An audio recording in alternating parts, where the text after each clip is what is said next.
முருகனுக்கு ஏன் சரவணன்னு பேரு அப்படின்னா, சரவணன்னு சொல்லுவோம் முருகனை. சரம் என்றால் தர்பை, வனம் என்றால் காடு. தர்பை காட்டிலே பிறந்தவன் என்பதால் அவனுக்கு பெயர் சரவணன். கந்தசுவாமி எப்படி சரவணனா பிறந்தார் அப்படின்றத நம்ம திருப்புகள் சொல்லுது.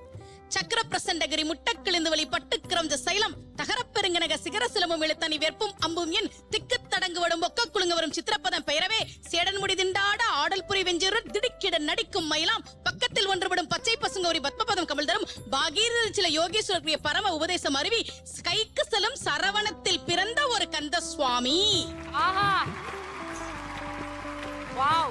சரவண பொய்கையில் கந்த சுவாமி 6 நெருப்பு பொறிகளாக வந்து சேர்ந்தார். அதனால அவருக்கு பேரு சரவணன். அது ஏன் 6 நெருப்பு பொறியா வந்தார்?